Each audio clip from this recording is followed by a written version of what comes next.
All right. What is going on, everybody? We are live with a Forward Thinking City AMA.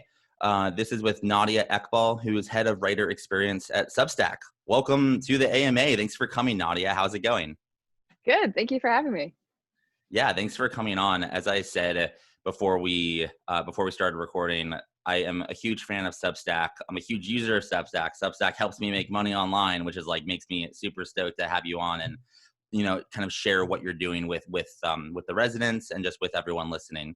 So I think to start, some people may know what Substack is, but I think many people may not. So let's start at a very basic level. What is Substack? Substack is a platform for independent writing. That's our tagline, I guess. But it's more concretely, it's a place for you to start a newsletter, start writing. We're sort of a hybrid between a newsletter and a blog in that you publish all the posts that you write and publish are visible on the web, just like a blog. So it can even replace the blog that you do have. But also every post you send out, you have the option of emailing it out to your list. And so we think that distinction is important because it means that you own your audience in a way that if you have a blog, you don't actually know, even if you go viral or something, you don't actually know exactly who you're talking to when people come across your blog. But when you're emailing people out directly, you're actually talking to the same people over and over again and can build that actual audience of people who keep following your work over time. As a writer on Substack myself, I can kind of attest that the dual combo of blog plus email newsletter built in is pretty powerful. And it seems like so far you've gotten, all sorts of people on Substack. But I'd kind of love to hear, as you look forward or just even just right now, what types of people are you trying to attract to Substack? Is it any writer? Is it certain niches? If someone's listening and they're like, oh, I like writing, could I write on Substack? Could they? And who do you kind of want to write on the platform? Yeah, I think so. I mean, I think we really do stand by this sort of independent writing angle of anyone who is interested in building an audience for their work should come to Substack and should write. I think everyone should write. One of the fun things about working at Substack is you start to see this really, really wide set of topics that everyone writes about. And yeah, I mean, it's all sorts of strange niches. And then you also have kind of these broader categories. We have a lot of politics writers or sports writers or whatever, but you also have people that are writing about I don't know. I found recently a monk who lives in Hawaii and writes about being a monk. It's literally anyone can write on Substack. So yeah, I can't think for anyone really that it's not for. And then one more question, just kind of to set the context, and then Jeremy, feel free to pop in whenever you want with questions. It can be more casual. So you are head of writer experience at Substack. That's super interesting to me. What do you do at Substack? Do you mainly work with writers? Do you help them be successful? I guess what's your day to day at Substack? Yeah. So I try to figure out what sorts of resources we can provide people that can help writers at scale. Mostly I'm focusing on our editorial and content strategy, as well as our community, trying to figure out how do we help writers feel connected to each other, feel connected to the idea of being an independent writer on Substack, and develop events, case studies, interviews, everything sort of just to help writers understand what Substack is all about.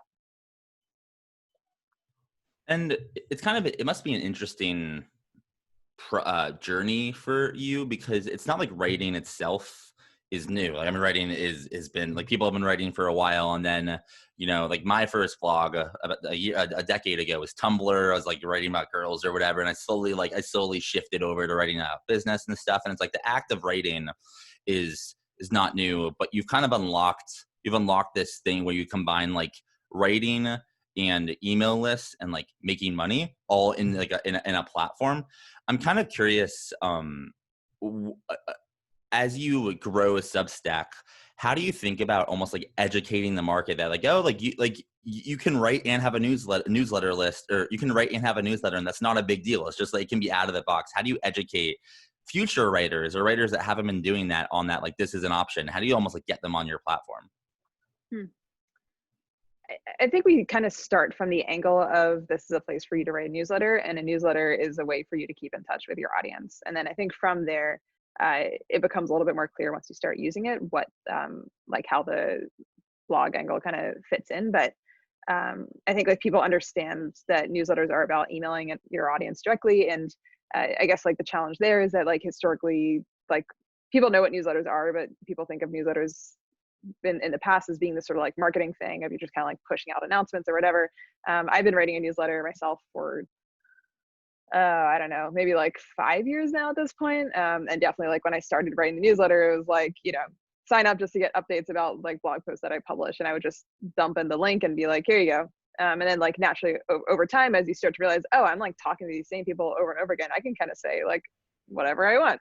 And so then starts to develop in this more conversational style. And I think everyone kind of started realizing that at the same time. And I mean, even in the time that I've been there for less than a year, just like seeing people starting to like develop this understanding of like what it means to have a personal newsletter, have this sort of more editorial style. So I think like that aspect is really appealing to people who are writers, because I mean, a lot of times you just don't know who is reading your work. That's been my experience as a writer. You'll get the kind of like passerby kind of feedback or commentary, but knowing that like throughout all of this and this like very like solitary activity that I'm doing, which is writing, like in the end it's kind of just like you and your computer, right? But like I think like having that feeling of knowing like, hey, like there is this like group of people out there who are my email list that are following my journey no matter what I'm doing, and this is kind of like my space to say the things I want to say, and they know what they're getting, they know that they've opted into getting emails from me, is just like a really nice feeling, I think, for most writers. And that I think that's sort of what a lot of people find appealing about the model. I have a question about how you guys sort of think about the difference between like what newsletters have meant to people for a long time, which was sort of this thing that you didn't really sign up for, but like you bought a product on some website, right? Or like you did a thing that led to you also being on the newsletter, versus these are like standalone products now. And I'm a big believer in content resources being their own standalone products. And I think that a newsletter as a product that you specifically sign up for is much more interesting. And I'm curious, like, do you guys find that there's still a lot of are you evangelizing the category? Or are you finding that like a lot of people still think newsletter equals bad promo spam type stuff? And like, are you doing anything to like improve delivery rates or like that sort of thing? Yeah, like I think like there is still this association of like what is a newsletter that was sort of like this thing in the past. I do feel like it's changing a lot even in the time that I've been there. I feel like I'm answering much fewer questions now of people being like, oh, Substack's like MailChimp, right? And it's like, oh, not really. There's still people who like, even on the writer side of things, I think, who come to Substack expecting to do these really like sophisticated sort of marketing campaigns with their newsletter. And we kind of have to be like, nah, this is kind of like not really for that.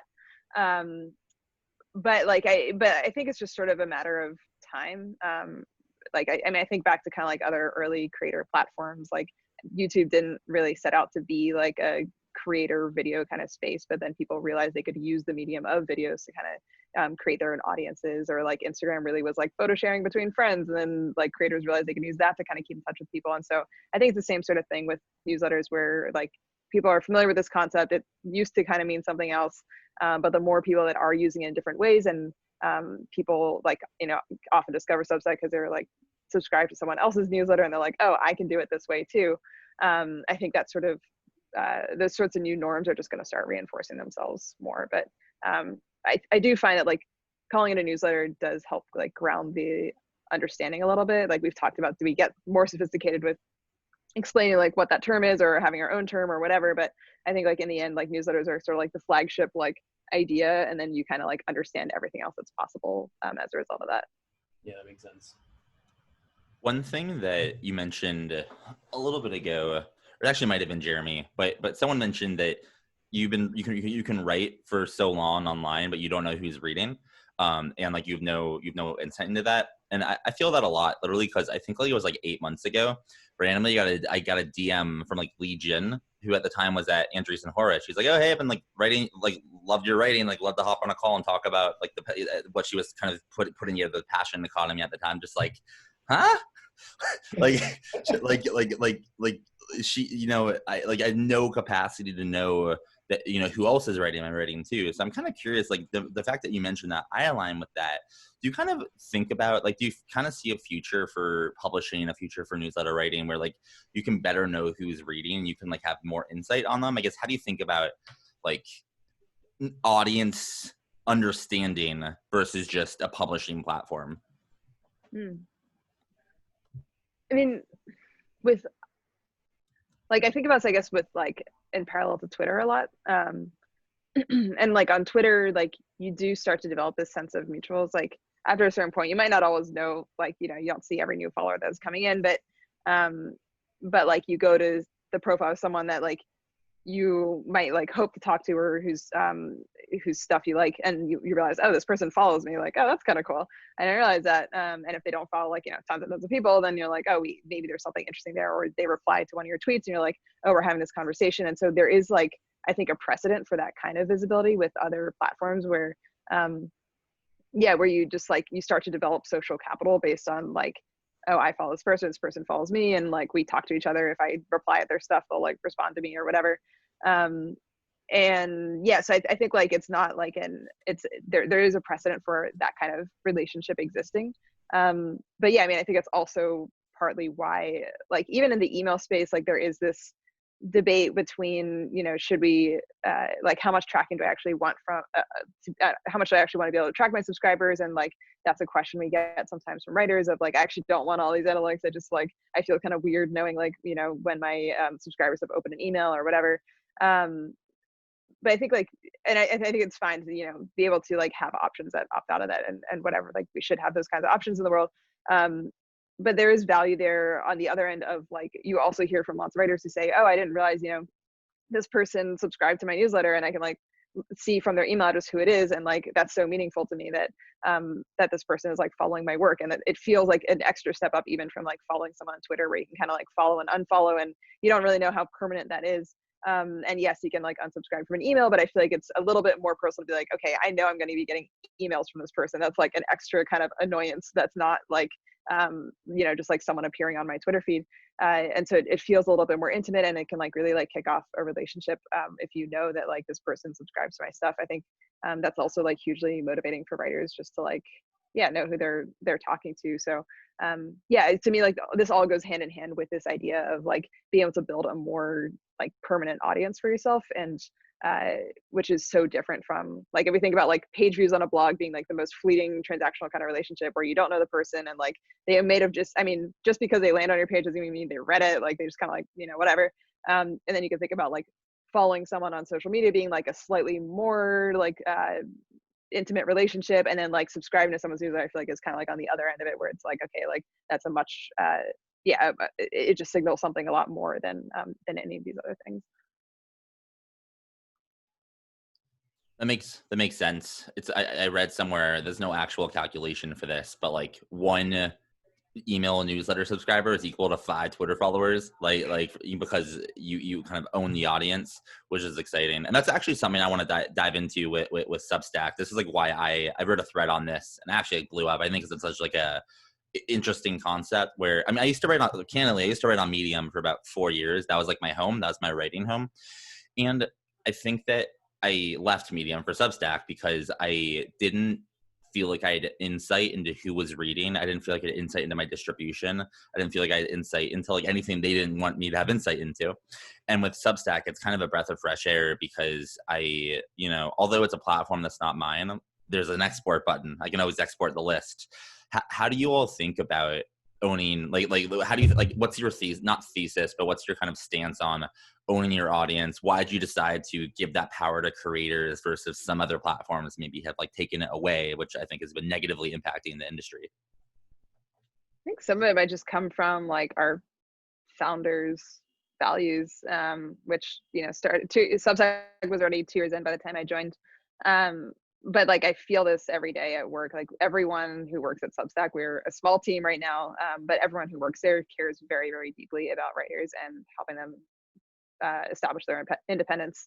So Hamish, who's one of the co-founders, is a former journalist himself, and I think just like has that understands that problem very intimately of I mean, I've heard, this is a thing I hadn't even thought about, because like I blog on, you know, my own website, and I've never worked as like a journalist or like written for another institution, but have heard now that I'm spending more time with writers of, you know, you could write for a news outlet and then you leave the company and they can decide to just like delete all your articles if they wanted to, and like then you have like nothing to point to, and it's just like, that's such a strange feeling. That's such an extreme end to me of like not being able to own your work, where it's like if I put like all this time and effort into it and like someone else owns it and can like get rid of if they wanted to, and that's just like and then, you know, you think about like blogs kind of being in the middle of that of like, okay, I can like, I own my work.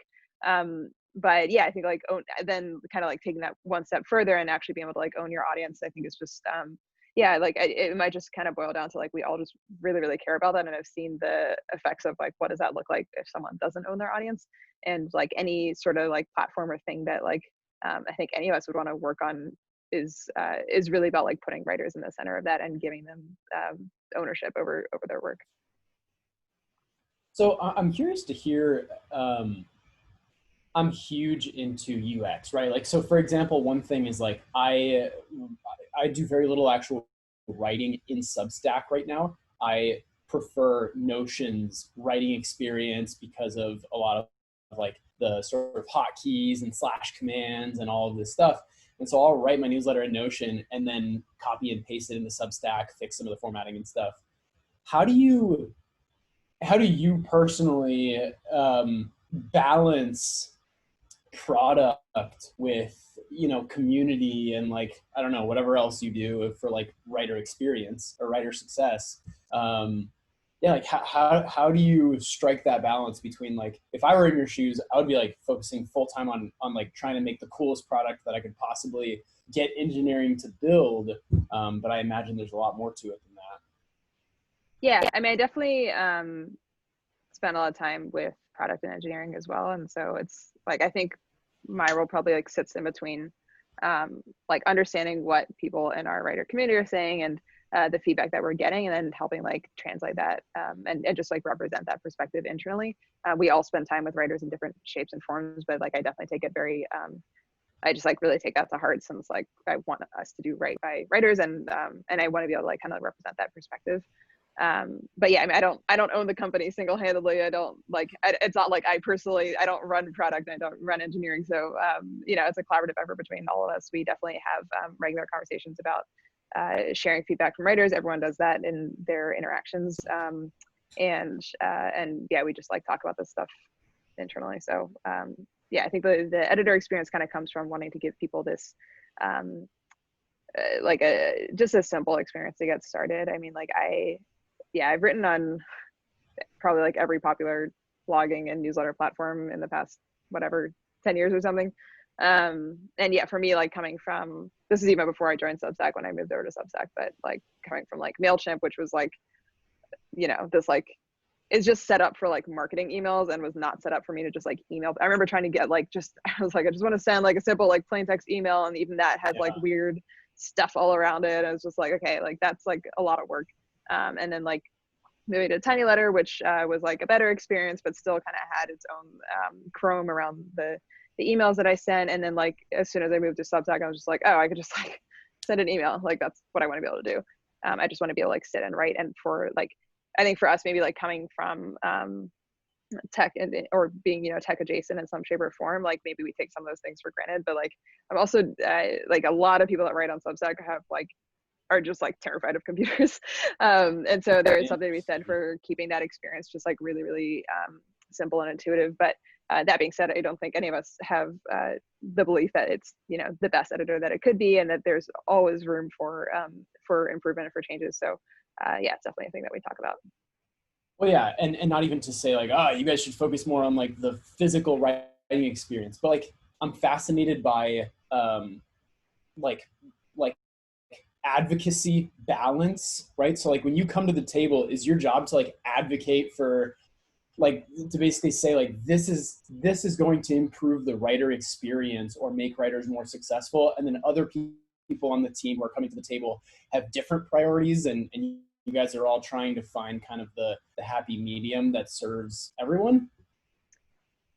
Yeah, I mean, frame it necessarily as like they have different priorities and then I'm trying to like advocate on behalf of the writers. But I think the goal of like the product meetings that I'm in are to be able to just like represent what is going on in the wider world. I've noticed this at every software company I've worked at where, you know, like internally it's just like harder to, I mean, everyone just has different jobs that they focus on, right? And so for some people, like they're not going to be spending all their time deeply immersed in the writer experience. They're going to be, you know, focused on making sure our site doesn't go down or whatever.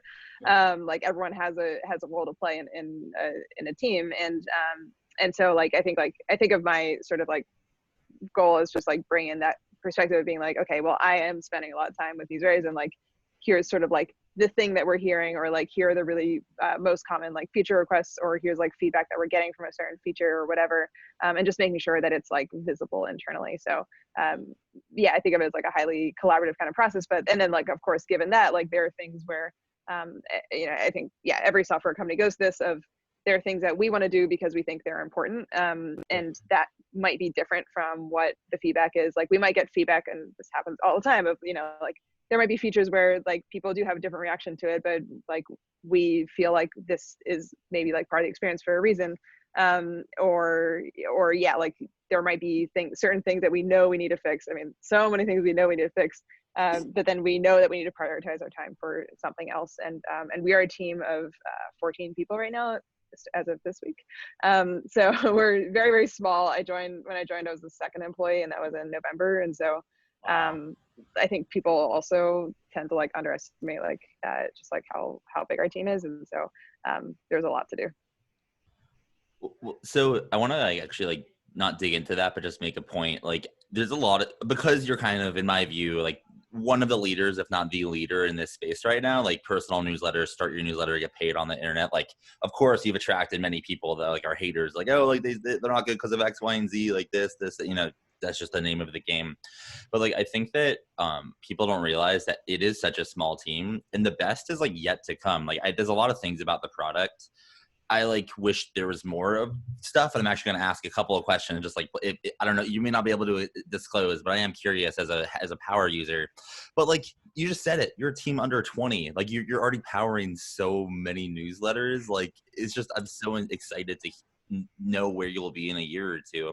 And I think when I look out a year or two, I do have a couple of questions. It's actually one question. Actually, it's one, and like I don't know if you can answer it. It might be confidential, but like I need to know. I can guess what it is.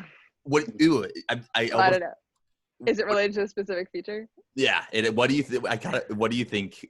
What do you think the feature request is? Is it custom domain? No, I actually don't care about custom domain. Is it bundled publications? I don't care about bundled publications. All right, then I don't know what it is. Oh, well, all right. I know what it is. Yeah, Jeremy, what do you think it is? Is it analytics? No. What?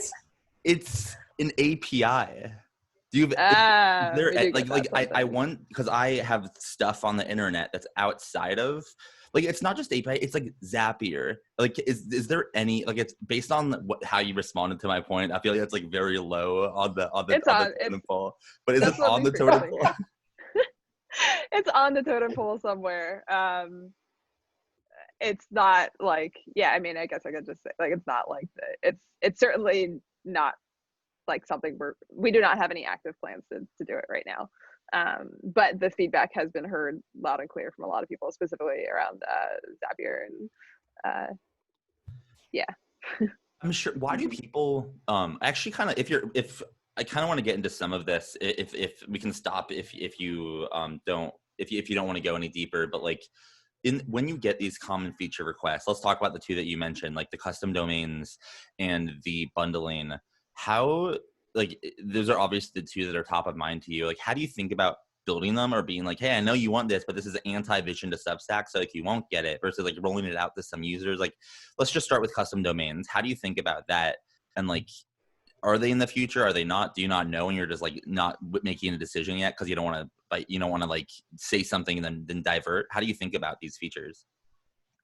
Custom domains is far and away the top feature requests that we get, and it is in our near future, and we say this in support, and when people write in asking about it, and it is the truth, is that we have just certain technical limitations that prevent us from being able to just like snap our fingers and unroll them to everyone.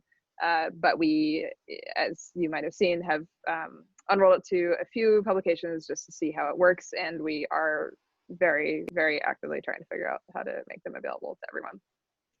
Why is Jeremy probably knows the answer to this, but I like actually don't know. Other than the domain juice, which I'm an SEO guy, like I understand the power of it being on your own domain, but other than getting the domain benefit, why do you think that is such a big feature request? Like, I mean, I feel like that is an obvious one that I would want, but like I'm almost fine with it not being that. Why do you think that's so needed in the Substack community? Good question, and I've actually never heard anyone ask this question, and I think it is actually like an important question. My guess, I don't know the answer to it. My guess would be it kind of depends on like what context you were writing in before you came to Substack. And so like, I mean, yeah, there are some people who say, you know, like I need a custom domain in order to make money, and like I don't think that's true. Like you can see on the list of top paid writers on Substack, like a lot of them do not have custom domains, and like they're fine.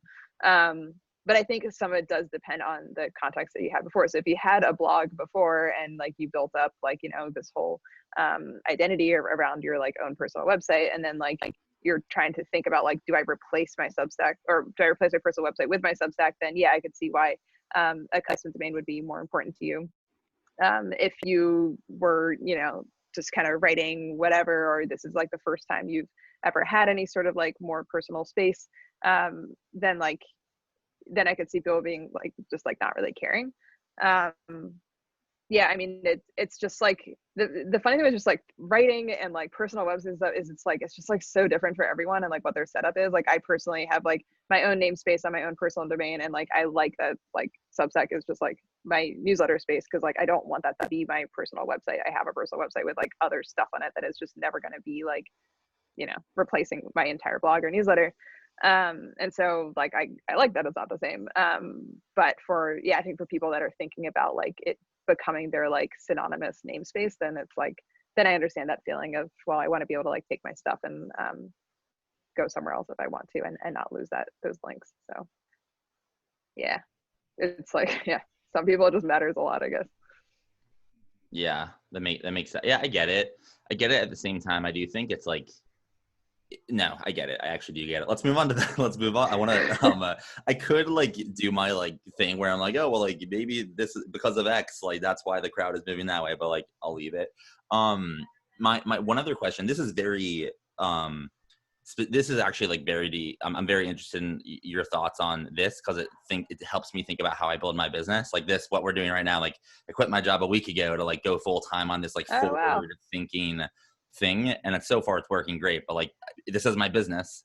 So I'm like curious, how do you think about bundles and what you're willing, like that isn't my number one like I think the API is the thing that I want the most, but since you mentioned bundles, is that functionality that you want to roll out in the future for everyone? Is it just for like a certain like paid tier?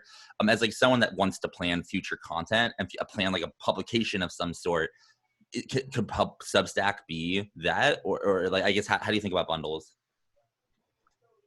Yeah, it's a thing that we're talking about actively internally. So maybe higher on that proverbial totem pole than an API. We had the experience of doing this for the Dispatch, which is a publication that launched, end of last year maybe, and has done really well with this sort of like bundled experience. We've also now experimented with that with the Everything bundle that Dan Shipper and Nathan Vasquez have, and just seeing like the promise of like, okay, like this, we understand like why this can be valuable to writers, and just seeing the value that it can provide. So it's an active conversation that we're having internally. I think it's a really interesting one. No promises yet, but yeah, cool. I was gonna say, go for it, Jeremy. So I'm like noodling a lot right now on like, how can we create like objective leading indicators of success in society for like big problems that are politicized. So my question to you is like, in your focus on writer success, like, do you guys have like clear objective metrics on like, these things mean that our writers are more successful? Obviously, like making more money, growing audiences and stuff like that. But is there anything more like nuanced or interesting that you're trying to measure to as a leading indicator of writer success? For my end of things, like, you know, different teams have different metrics, but just speaking to myself personally, it's more about making sure that people understand how to use the product and like what the actual like tactics and strategies are.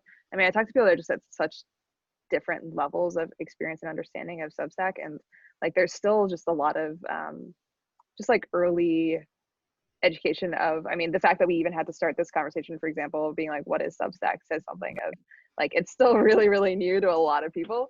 And so there is a lot of just understanding, like, what does it even mean to grow a paid newsletter or to grow your mailing list in this sort of way. I think like, you know, I think like it is like its own new creative medium that is emerging this year for a lot of people. And even like we're learning what works and what doesn't work just by listening to our writers. And so for me personally, like I think the focus is still more on like, do people understand how to use Substack? Do they understand how to be successful? Are they like trying to go paid? Are they successfully building their lists? And then like, yeah, do they like resonate with this idea of like being an independent writer? And so yeah, we're still a really young company, and I think like that stuff matters a lot to kind of get those foundationals down. And when people understand that stuff, then they'll kind of go off and experiment on their own. Well, and you're setting writers up for success by teaching them how to write a good newsletter and build an audience and sort of like just like be a good newsletter writer, a good Substack writer, a good sub creator, as Matt calls them. And I'm a huge believer of teaching your ideal customer how to be your ideal customer, how to basically become a pro user or like the best that they can be, and where your product fits into that, great. Where it doesn't fit into that, totally fine. Like you're still offering a ton of value and getting them to sort of enroll into your brand promise. So yeah. Yeah, I was just talking to someone who was just an early hire at another creator platform, and she was saying like they had to like create like guides to like show people like what is the right vocabulary to use when you talk about this thing, which like now like, you know, has become de facto for everyone, but like they actually had to like nudge people around because people like did not exactly know how to talk about this stuff. So yeah, it's all sort of like the groundwork that hopefully will pay off over the coming years. And just as a side quick question to that as well, do you guys do anything, so like your writer success, is there like reader success or audience success? So far, we focused a lot on the writer experience. We haven't focused as much on the reader experience. There is stuff coming down the pipeline on that. I think product-wise, we've kind of hit that phase where like it's interesting to turn to the reader experience and kind of be like, okay, like like people are subscribing to, you know, multiple subscriptions. What does it feel like to just like be a reader of Substack? Right. And so, yeah, that's definitely something that we're focusing on right now. And I imagine that like, as we start to have more stuff out in the wild that are geared more towards readers, that we'll start to also develop that kind of muscle internally of, you know, who are the people that are focusing on reader success as well. So very excited for that stuff to happen soon. Good. It's fascinating. And as time dwindles down, in our AMA, I have one last question to round it out. But before I ask that, Jeremy, do you have any more questions? I have one more. Yeah. I have one more burning question, which is like, how does your current role with Substack differ, compare, whatever, to your role at GitHub, which is essentially the same thing, right? Yeah, that's a good question. I was going to bring it up a little bit earlier when we were talking about like, you know, how do I measure success in this role? They're similar in a lot of ways, and it just kind of being focused on like, who are the people that are using this platform and how do we help like create an internal understanding of that? And so, yeah, a lot of the things I'm functionally doing are pretty similar. The difference that I've noticed has been just like GitHub was in a totally different stage than when I joined Substack. So I think GitHub was, I want to say 10 years old around the time I was there. And so the kinds of things that we were hearing from users then was like, I don't have to teach anyone how to like use GitHub at that point. They actually did have a separate team that was focused on like education and like bringing GitHub to schools. And then we had, I can't remember the name of this team, but there was also a team that was focused on like bringing it to like new business customers that weren't familiar with using GitHub internally. But like from my experience with like open source developers, like I don't need to teach them how to use GitHub. But like the flip side was we had these like seasoned veterans on GitHub who were like were really frustrated by a lot of things on the platform, and just had a lot of like very specific needs that had been voiced over the years, and like people had just like not really listened to before, right around the time I joined, but like a little bit before. There was this like letter that went out that was called Dear GitHub. I don't know if you remember that, where like it was like 2,000 maintainers created this repo on GitHub and like signed an open letter being like, GitHub, you are not listening to us. We have like sent you like all these requests, and we just feel not heard by you. And so like I was coming into like a very different kind of context of like people just feeling a little bit like jaded in that way. And so like, yeah, it was like organizationally and just like in terms of like how I thought about my role and like the kinds of conversations I was having, like totally different. And whereas like here, it's like everyone is like fresh and like super youthful energy, and everyone's like, what is this thing? This is so cool. I want to try it. I'm so happy. And like most people I talk to are like excited, but then also have some feature requests. And so it's like, it's very different in terms of like the actual like conversations that I'm having and the way I think about it. But then like, yeah, I do think like there is always this need for a role that is sitting sort of like being very like available externally, and being like kind of like in the weeds and spending a lot of time around writers, spending a lot of time looking at what people are writing and what people are saying, and then like being able to like kind of translate that back internally. And it's just like, it's good for the company to have that, and it's good hopefully for writers. Nice. So you have answered all our questions very thoughtfully, and I'm sure people are listening being like, this is pretty cool, Nadia's awesome, I want to try Substack. So I guess the final question isn't an actual like hard question. It's just like, if people are listening to this and they're like, I want to give it a shot, how can they try Substack? How much does it cost to get started? And I guess how can they try it out if they've liked what they've heard? So go to substack.com. It is free to get started. If you don't ever charge paid subscriptions, you can have a list on there as big as you want for free. So there's no financial cost to trying it. I'd also say there's just no like risk cost to trying it either. Like if you've never, if you're starting with like 0 lists and you don't have anything that you're porting over, starting from scratch, like, I mean, I would just say start out by like sending an email, or if you're like on social media, just like tweet about it or something and just be like, hey, I'm starting this thing, see who signs up. It's like surprisingly satisfying to have, even if you had like 10 people on your list, like you're just like emailing these people, and that's kind of cool. There was like a workshop we ran maybe like a month ago from like a writer who's gone on to do quite well on Substack, and he was saying like, in the beginning, like nobody knows how many subscribers you have, and so you could be writing for 10 subscribers, it doesn't matter, like write like you're writing for 10,000.